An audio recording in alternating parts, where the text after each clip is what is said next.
Tuberville. Thank you very much. Thank you for your testimony today.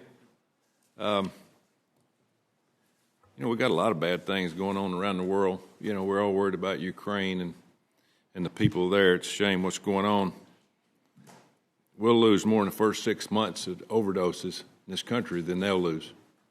And it doesn't seem like we're much worried about it. We don't hear people talking about it. And this is my second hearing today about drugs. I think we all need to get more and more concerned about it. Senator Kelly obviously brought it up in his home state of Arizona. At the end of the day, what do we got to do?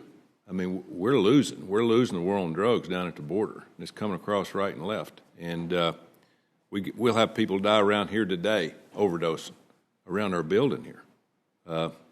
Ms. Dalton, what do you think? I mean, is there anything else we can do? Any more emphasis? What do we spend? 800? How much do we spend on? How much is it? What's our budget? 800? 800 million? Just elaborate on that a little bit.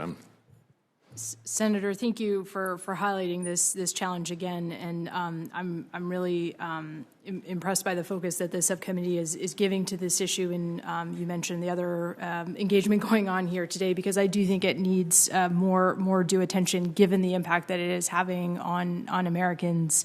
Again, I think the department is absolutely committed to playing the important role that we do with our partners in the region to get after some of the upstream drivers of these illicit networks that are bringing drugs into our country. I think the administration is giving a lot of emphasis to trying to come up with a comprehensive strategy that will address some of those upstream drivers.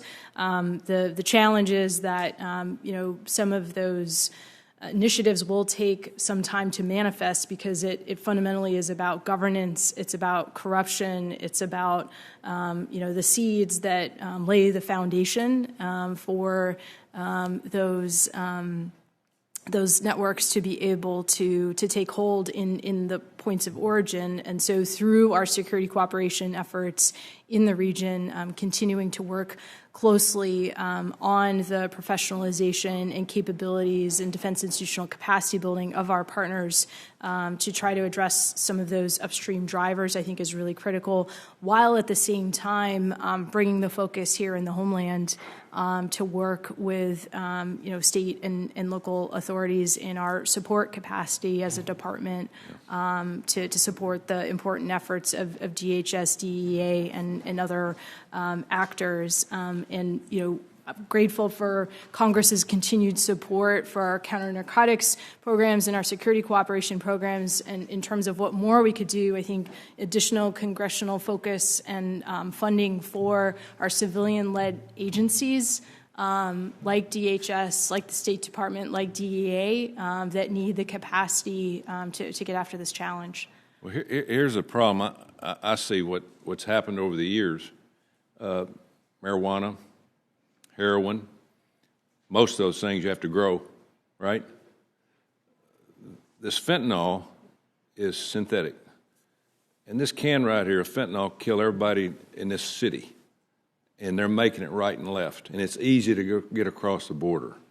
And it's awful. I mean, it's absolutely awful. And nobody seems to be worried about it. I know that's y'all's job. But we have got to do something about it, or we're going to lose. We're going to have a catastrophe in this country of somebody putting in our water supply, putting in air systems. We got to wake up and smell the roses. A couple other things. In the African continent, we have one military base. In COCOM, we have 76 bases in Latin America.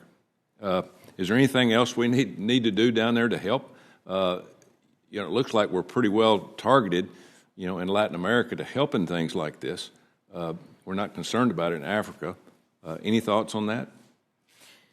Senator, thank you. I believe that those key nodes that we have in the region support the longstanding defense partnerships that we've been cultivating the last 30-some years. And those are critical to supporting the ongoing training, exercising, and capacity building that we are doing with our defense partners in the region, and support of the civilian-led law enforcement efforts in the region as well. So, combining that again as part of increased support for our interagency colleagues and their capacities to also work with our partners, I think, is the pathway forward. Yeah. One other quick question. We're hearing at the end of March, Title 42 is going to expire. Right now, we're seeing 5,000 to 6,000 a week come across the border. I think that would probably enhance people coming across. It's going to be tougher to stop the drugs. It's going to be tougher to stop the human trafficking. It's really going to get bad. Do y'all expect that? Senator, thank you for highlighting that. We are closely coordinating with DHS and other interagency partners to anticipate the possible lifting of Title 42 order. While we are committed to providing support at the southwest border from a homeland perspective, and again, continuing to work closely with partners in the broader hemisphere, the Secretary has not yet made a determination for onward support for FY23, but happy to work closely with you all as the Secretary makes that determination. Thank you. Thank you, Madam Chair. Senator Kane is recognized for 5 minutes.